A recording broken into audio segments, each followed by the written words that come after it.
आप सबको मेरा नमस्कार, संध्या वंदन। आज मैं आपको एक जो बोध कथा सुनाऊँगा, वो मूल स्वभाव को लेकर सुनाऊँगा और हितोपदेश से सुनाऊँगा। ये क्यों सुनाने जा रहा हूँ? आप सब एक न्यूज़ लगातार देख रहे होंगे और जब इस 21 दिन के लॉकडाउन में आप हैं, तो कहीं न्यूज़ के चंगुल में बहुत ज़्यादा फँस भी रहे होंगे, जागरूक भी हो रहे होंगे। तो दिल्ली में, उत्तर प्रदेश में और पूरे भारत में तबलीगी जमात ने कोरोना का विस्फोट कर दिया है। कोरोना का एक तरह से जिहाद कर दिया है। उसके बचाव में बहुत सारे लोग उतर गए हैं। विक्टिम कार्ड खेलना शुरू कर दिया है। और इधर दिल्ली के जो मुख्यमंत्री हैं, वो कह रहे हैं, मैंने उपराज्यपाल से कहा है कि तबलीगी के खिलाफ एफआईआर दर्ज कराइए। जो मैं आपको कहानी सुनाऊंगा, आज उसके दो पार्ट होंगे, दो कहानियां होंगी और वो आपको बताएगी, हितोपदेश की कथा बताएगी कि लोमड़ी कभी अपना स्वभाव नहीं छोड़ती। इसलिए व्यक्ति के या किसी भी पंथ के, किसी के भी स्वभाव को अगर आप पहचानेंगे तो आप संकट से दूर रहेंगे। अर्थात यदि यदि अग्नि का स्वभाव जलाना है और आप उससे परिचित नहीं है, तो अंगारों पर जब आप चलेंगे तो आपके पांव में छाले पड़ेंगे। इसलिए, और जब आप उसके स्वभाव को पहचान लेंगे कि अग्नि जलाती है, तो फिर आप उस अंगारों पर चलने से बचेंगे। इसलिए स्वभाव को पहचानिए। मूल चीज स्वभाव है। और जब आप सनातन की यात्रा करेंगे तो धर्म यही कहा गया है, जो हमारा मूल स्वभाव है, जो हमारा मूल कर्तव्य है, वो स्वभाव के वशीभूत हमारा कर्तव्य होता है। मूल जो है वो हमारा स्वभाव है। जैसे अग्नि का धर्म जलाना है, वायु का धर्म शीतलता प्रदान करना है, जीवन प्राण देना है, पानी का धर्म शीतलता प्रदान करना है। तो जो मूल स्वभाव है उसका ही वरण करना चाहिए। वरण्यम जो कहा गया है हमारे गायत्री मंत्र में भी, देखिए, वरण करना, उस मूल स्वभाव को वरण करना। तो मनुष्य का मूल स्वभाव क्या है? मनुष्य का मूल स्वभाव, मैंने बार बार कहा है, सत्य, सत्य चित आनंद, ये उसका मूल स्वभाव है। और जब वो अपने मूल स्वभाव को खो देता है तो असत्य के रास्ते पर बढ़ जाता है। जब वो अपनी चेतना खो देता है तो वो बेहोशी में पशु के समान जीवन जीता है। जन्म लेता है, बच्चे पैदा करता है, खाता है, मरता है। और जब वो अपने मूल स्वभाव आनंद को खो देता है तो वो पूरा जीवन दुख में व्यतीत करता है। तो मनुष्य का मूल स्वभाव, जो इसीलिए संपूर्ण जो अवतार है हमारे, जो विष्णु जी को सच्चिदानंद कहा गया, यही मनुष्य का मूल स्वभाव है। तो मैं आपको कहानी एक सुनाता हूं कि एक जंगल था। जंगल में एक बाघ रहता था। बाघ बूढ़ा हो चला था, शिकार करना उसके लिए मुश्किल हो रहा था। केजरीवाल को ध्यान में रख के कहानी सुनिएगा, मजा आएगा आपको। तो एक नदी के किनारे बाघ ने कुशा की आसनी को बिछा दिया, सोया रहा, ताकि वहां से आने जाने वाले पथिक को, राहगीर को ये एहसास हो कि ये बाघ तो बीमार है, सोया हुआ है। और बाघ ने एक और बात किया कि अपने जो अगले पंजे में एक सोने का कंगन, जो है मोटा कंगन, उसने रख दिया और आने जाने वाले हर पथिक को कहता, ओ पथिक, आओ मेरे से कंगन ले जाओ, मैं तो मृत्यु शैया पे पड़ा हूं, चल फिर भी नहीं सकता, आओ मेरे से कंगन ले जाओ। कई पथिक आए, कई पथिक गए। एक पथिक रुक गया। तो हितोपदेश कहता है कि लोभ के मारे एक पथिक ने अपने मन में सोचा, ऐसा तो बड़े भाग्य से होता है, और किसी अनिष्ट की संभावना से इसे खो देना बुद्धिमानी तो नहीं होगी। कि ऐसा तो बड़े भाग्य से है कि कोई बाघ पथिकों को बुलाकर कह रहा, ओ पथिक आओ, सोने का कंगन ले जाओ, और ये तो बड़ा ही मुश्किल से है, और मैं अनिष्ट की चिंता करूं कि ये बाघ मुझे खा जाएगा, और इतना अच्छा अवसर खो दूं कि ये कंगन मैं ना लूं। दिल्ली वालों को भी याद कर लीजिएगा, चुनाव अभी कुछ दिन पहले हुआ था। ओ पथिक आओ, पानी का बिल ले लो, माफ कराओ। ओ पथिक आओ, बिजली का बिल माफ कराओ। ओ पथिक आओ, डीटीसी की बस में फ्री यात्रा करो। ओ पथिक आओ, मेट्रो की फ्री यात्रा करो। और जब पथिक पहुंचा, वोट दे दिया। ओ पथिक, मैंने तुम्हें दंगा दिया। ओ पथिक, मैंने तुम्हें कोरोना वायरस दिया। तो वो लोभ में पड़ गया, पथिक लोभ में पड़ गया, और लिखता है हितोपदेश कि विष में मिला हुआ अब अमृत भी प्राणघाती होता है। तो कोई तुम्हें जो फ्री दे रहा है, सोचना इसी प्रकार जो दुर्जन। उस व्यक्ति ने कहा कि एक बार देखता हूं ये बाघ क्या करता है। वो आगे थोड़ा बढ़ा, उसने कहा कि अच्छा, कंगन जरा दिखाओ तो सही कि तांबे का रख रखा है तूने कि सोने का रख रखा है। बाघ मन ही मन खुश हुआ।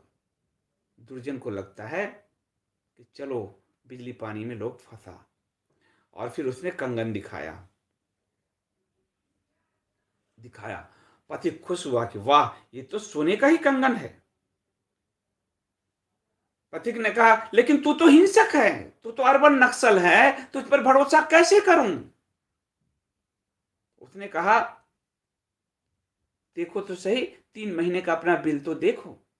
पथिक भूल गया कि उसको 5 साल के बिल देखने थे। उसने 3 महीने का बिल देखा।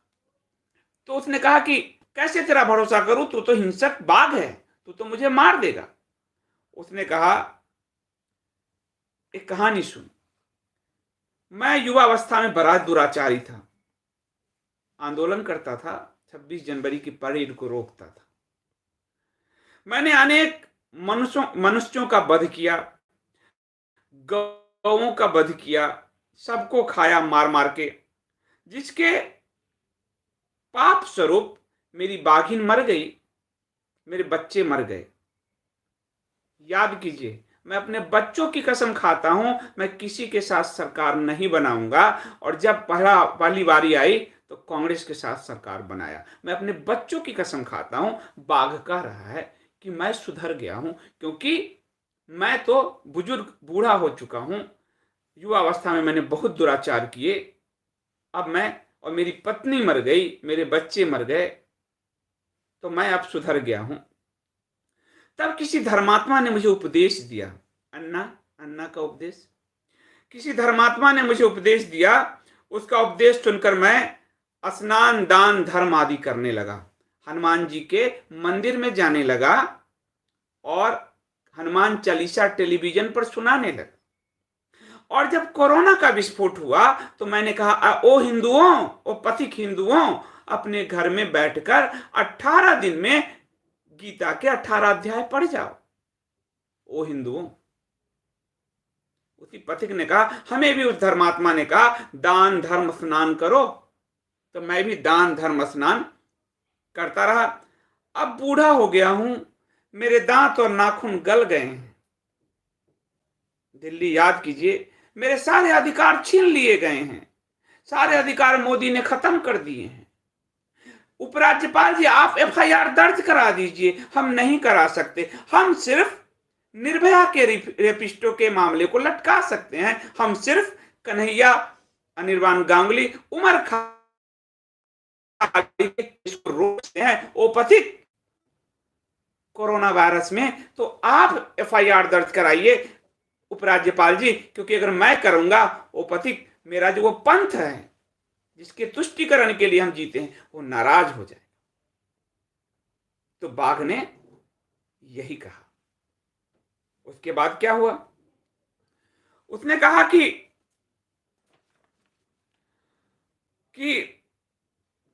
तो ये कंगन फिर दे दो मुझे। बोला ऐसे नहीं, मैंने ध्यान धर्म स्नान किए हैं, तू भी तो ध्यान धर्म स्नान कर।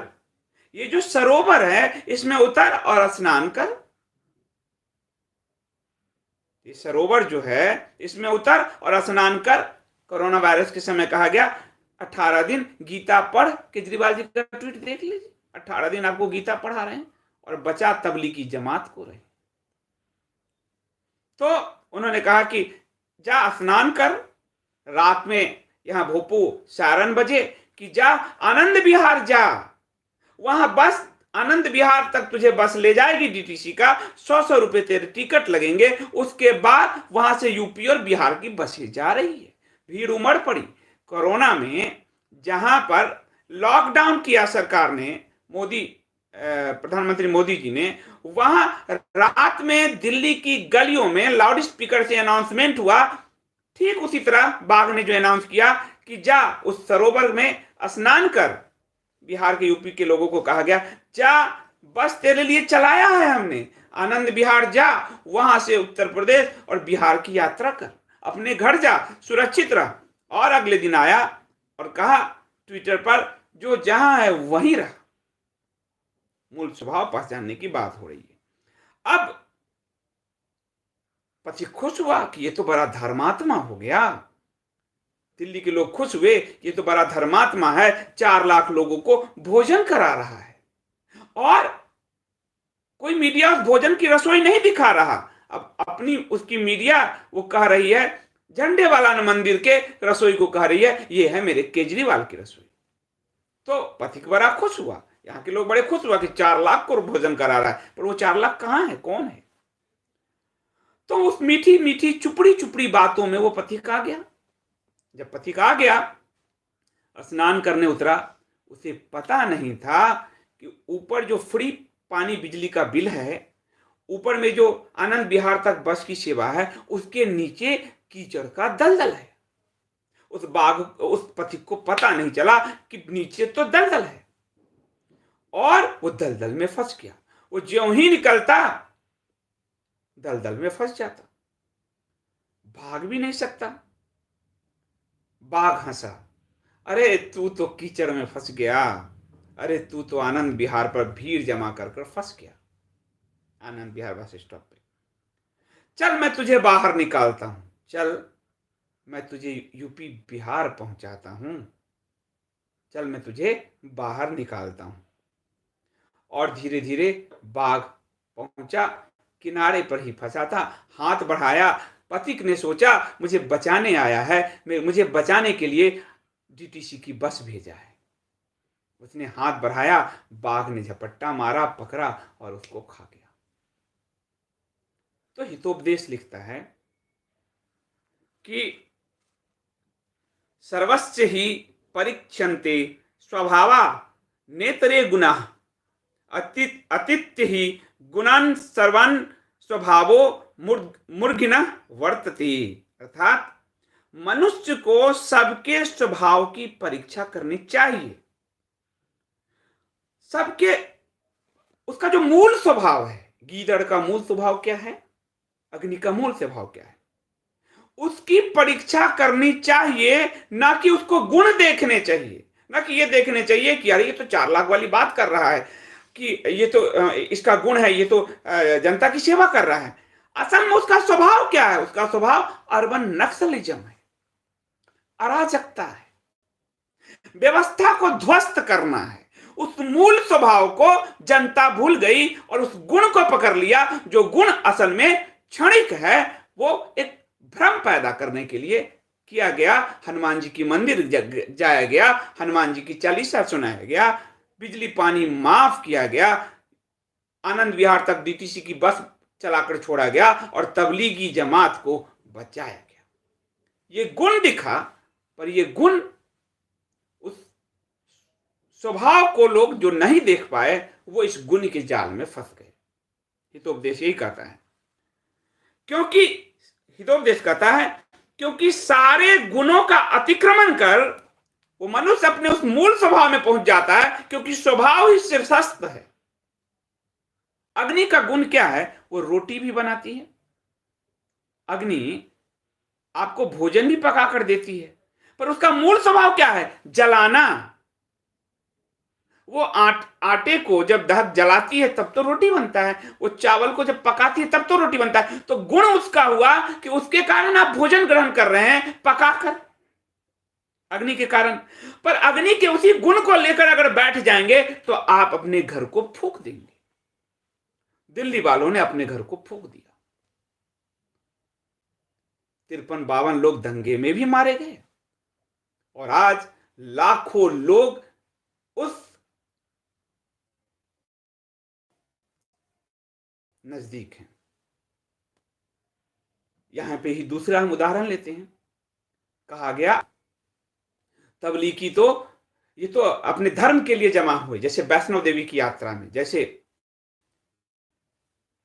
मूल स्वभाव क्या है?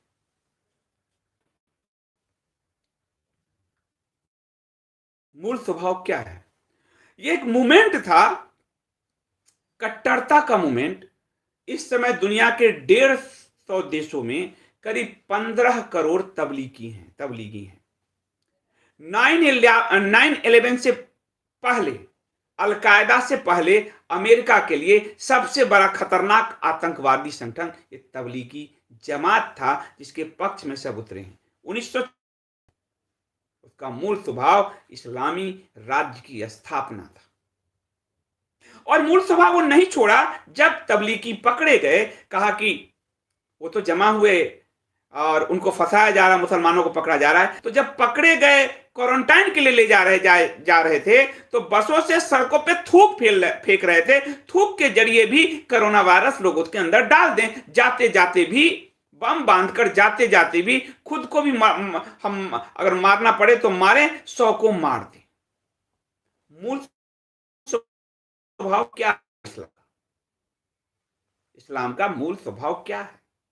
इसलिए जो हितोपदेश कह रहा है, आपका पंचतंत्र कह रहा है, आपके जो शास्त्र कह रहे हैं, उसको हम भूल गए। इसीलिए हम गंगा जमुना में भाईचारे में फंस गए, इसीलिए हम फ्री बिजली पानी में फंस गए, इसीलिए हम आनंद विहार की बस में फंस गए, इसीलिए हम कोरोना का शिकार हो गए, इसीलिए हम दंगे का शिकार। रोटी सब्जी बना के खाना, लेकिन हम भूल गए कि अग्नि का मूल स्वभाव दाह है। इसलिए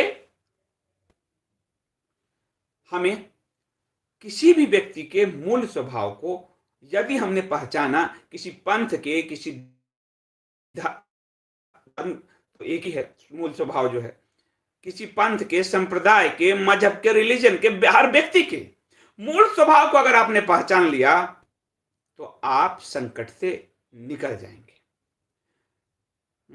शकुनी के मूल भाव में छल था, और जब उस धर्मात्मा स्वरूप को जब हावी होने दिया तो फिर वन को गमन करना पड़ा, पत्नी को दांव पे हारना पड़ा। मूल स्वभाव क्या है? रामायण। तो जब तक आप किसी व्यक्ति के मूल, वो कहता है कि अगर इस संसार में तुम कल्याण चाहते हो तो वो 6 काम, कहता है कि आपने जो है 6 कर्म जरूर करो। पहला कि वो कह रहा है, पहला है निद्रा। ये जो निद्रा है, ये प्रमाद का जब रूप ले लेता है तो आदमी को कुछ समझ में नहीं आता, और वो जो निद्रा है वो मानसिक निद्रा है, वो फ्री बिजली पानी में भी फंस जाता है। दूसरा है तंद्रा, जानबूझकर अपने आप को नींद में रखे रहते हैं लोग। तीसरा है भय। मैंने आपको एक समाजशास्त्र का थ्योरी दिया था कि भय से कैसे भीड़ पैदा किया जाता है। आपको एक दिन बताया था मैंने कि किस तरह से भय से भीड़ पैदा किया जाता है। चौथा है क्रोध, पांचवा है आलस्य और छठा है दीर्घ सूत्रता, यानी कि आज के काम को कल पर टालने। इसका अगर आप त्याग करेंगे तो आपकी जो दृष्टि है वो तीक्ष्ण हो जाएगी, आप नहीं पाएगा, क्योंकि आप उसके मूल स्वभाव से परिचित होने की का सामर्थ्य रखेंगे। तो मैं चाहता हूं कि ये जो तबलीगी पंथ है, ये जो इस्लाम है और ये जो केजरीवाल जैसे लोग हैं, उसके मूल स्वभाव से आप परिचित रहें, इनके किसी भी चिकनी चुपड़ी बातों में ना आए और आप सावधान रहें। सावधान रहेंगे तो निश्चित रूप से आगे बढ़ेंगे। आज के लिए इतना ही, बहुत बहुत धन्यवाद। मैं अपने जो हमारे मेंबर हैं उनका मैं कमेंट नहीं ले पाता हूं, क्योंकि अकेला हूं तो कमेंट पूरा नहीं पढ़ पाता, लेकिन कई लोगों की शिकायत आया है तो मैं कोशिश करता हूं। कुंदन शाह जी, बहुत धन्यवाद आपका। वो कह रहे हैं देश की और लोगों की सुरक्षा के लिए जो अफवाह फैला रहे हैं जर्नलिस्ट के साथ, केजरी और उसके मिनिस्टर को पकड़ के गुप्त जगह पे ले जाके विदाउट फोन और एनी कम्युनिकेशन फैसिलिटी जो है उनको डाल देना चाहिए। प्रतिभा शर्मा जी कह रहे हैं जय माँ भारती। और मैं पहले एक बार ले लेता हूँ मेंबरों का, फिर आप सबका में से कुछ जो है भूर्मी जी धन्यवाद, नमस्ते कर रही हैं। और कुंदन शाह जी मेंबर्स का। और उसके बाद राजीव दीक्षित जी कह रहे हैं मनुष्य हो या पंथ उसके मूल स्वभाव को पहचानो, बहुत ही सुंदर। तो जो डर था केशव जी कुशाग्र कह रहे हैं वही हुआ, दिल्ली में फैला जो ये। राहुल ममगई कह रहे हैं संदीप जी मैं ध्यान लगाना शुरू करना चाहता हूं, कैसे आरंभ करूं। मैंने पहला बोध कथा इसी पे किया था राहुल जी, कि आप होश साधना शुरू कीजिए। जो भी आप कर्म कर रहे हैं, पानी भी पी रहे हैं तो उस घूंट को महसूस कीजिए, यानी उसको साक्षी भाव से देखना शुरू कीजिए। जो भी कर्म कर रहे हैं, जो भी बोल रहे हैं, वो सब होश धीरे धीरे साधना शुरू कीजिए। ध्यान अपने आप लगना शुरू होता है। ध्यान के लिए आप बैठने की कोशिश मत कीजिए कि बैठकर ध्यान कर रहे हैं ना, बस आपको साक्षी भाव दशा में रहना है कि संदीप देव ये बोल रहा है और ये एक संदीप देव इसको देख रहा है कि बोल सही रहा है ये गलत रहा है, तो वो गलती की संभावना कम होती जाती है। तो होश साधना उसको कहते हैं। वो आप साक्षी भाव दशा में, यानी कि होश में, बोध कथा का मतलब ये होश, इसलिए इसका नाम मैंने बोध कथा का रखा, होश। तो वो बहुत जरूरी है बोध कथा का। माधुरी जी कह रहे हैं आप इंडिया स्पीक डेली में नेट बैंकिंग से पे करने की सुविधा डालें, एसबीआई सेलेक्ट करके। नेट बैंकिंग से पे की सुविधा है माधुरी जी, आप कपोत मीडिया अकाउंट में, कपोत मीडिया नेटवर्क के अकाउंट में नेट बैंकिंग से ट्रांसफर कर सकते हैं। HDFC बैंक में अकाउंट है, सारे बैंक में तो नहीं खोल सकते, SBI में नहीं है, पर किसी भी बैंक से किसी में भी ट्रांजेक्शन हो सकता है। तो आप अपने अकाउंट से इसको जोड़ सकते हैं। और कपोत मीडिया नेटवर्क का जो अकाउंट है, जो डिस्क्रिप्शन में है, चैनल के अबाउट में है, और indiaspeaksdaily.com के सब्सक्राइब वाले में, उसमें जाकर पूरा अकाउंट डिटेल आपको मिल जाएगा। हर वीडियो के डिस्क्रिप्शन में भी, हर वीडियो के डिस्क्रिप्शन में है। तो नेट बैंकिंग की सुविधा है। धन्यवाद।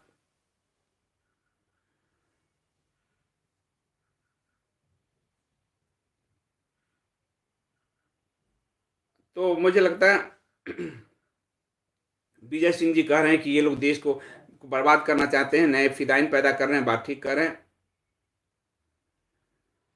विजय कह रहे हैं कि मैं मोदी जी का आलोचक हूं, लेकिन इस विविधता की घड़ी में मैं 100% मोदी जी के साथ खड़ा हूं। आलोचकों ने और विरोधी होने में बहुत फर्क होता है। मैं आलोचक हो सकता हूं लेकिन विरोधी नहीं है। बिल्कुल ये सही बात कहा इन्होंने। आलोचना अलग चीज है, विरोध अलग चीज है। और स्वस्थ आलोचना समाज की होनी चाहिए, सरकार की भी होनी चाहिए। और खुद प्रधानमंत्री मोदी कहते हैं। ताकि आपको मैं कुछ उदाहरण देता हूं। जैसे अभी 3-4 दिन पहले मैंने एक आलोचना की, टैग किया पीएम को भी और अमित शाह जी को भी ट्वीट पे, कि आप फेल्योर हैं, आपका सूचना तंत्र फेल्योर है, दिल्ली सरकार को तुरंत बर्खास्त कीजिए। कुछ नहीं हो रहा था इतने दिन से, लेकिन आप देखिए कि वो समझते हैं कि ये समर्थक लोग हैं, ये हमें सही राह दे रहे हैं, सही मार्ग। और अगले दिन 2 IAS अफसर निलंबित हुआ, 2 पे और कारण बताओ नोटिस जारी हुआ। आप देखिए कि डब्ल्यूएचओ को लेके आंकड़े खुद प्रधानमंत्री जी दे रहे हैं, पर हम सब ने, मैं अकेले नहीं कर रहा हूँ, ये कोई अहंकार नहीं मेरे पास, हम सोशल मीडिया के लोगों ने जब डब्ल्यूएचओ पर अटैक शुरू किया तो G20 में मोदी जी ने कहा कि डब्ल्यूएचओ में सुधार की जरूरत है। तो हम स्वस्थ आलोचना करें। यदि वास्तव में हम सरकार को समाज हितैषी बनाए रखना चाहते हैं तो जो विजय जी कह रहे हैं ये वो सही बात कह रहे हैं, हम स्वस्थ आलोचना करें। अनिल जी कह रहे हैं यदि मोदी जी प्रधानमंत्री नहीं होते तो देश में हड़कंप मच जाता। बिल्कुल मच जाता। 2009 का उदाहरण देता हूं, उस समय स्वाइन फ्लू आया था, करीब 11,000 लोग इफेक्ट हुए थे। रोबोट, सोनिया गांधी की रोबोट सरकार थी और करीब करीब 1100 लोग मरे थे। 1100 लोग मरे थे। आंकड़े चेक कर लीजिए, आसपास ही मिलेगा, क्योंकि मैं उस वक्त एविएशन भी कवर करता था, अखबार में संवाददाता था, सीनियर रिपोर्टर था, और हेल्थ भी कवर करता था, तो दोनों मुझे मोटा मोटा याद है। तो मनमोहन सिंह होते तो ये जो केजरीवाल और मनमोहन मिलके, कम केजरीवाल, सोनिया की मनमोहनी सरकार और इस्लाम का जिहाद, 3 कॉम्बो पैक मिलके हम सबको तबाह कर देती।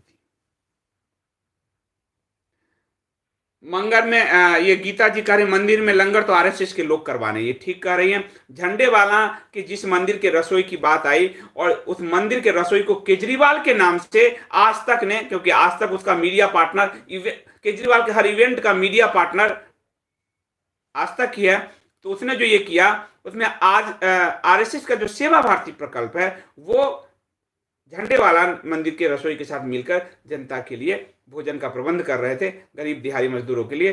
क्रेडिट आके केजरीवाल ले गया, क्योंकि 4 लाख लोगों के भोजन की जो बात की है वो कहीं कोई रसोई नहीं चल रहा। कहीं आपको मीडिया ने केजरीवाल के मुंह से 4 लाख लोगों को भोजन करा रहा हूं दिखाया, लेकिन किसी मीडिया ने आपको दिल्ली सरकार द्वारा चलाया गया कोई रसोई नहीं दिखाया, क्योंकि आगे जाके उस 4 लाख लोगों के भोजन के नाम पर भ्रष्टाचार गबन करना है।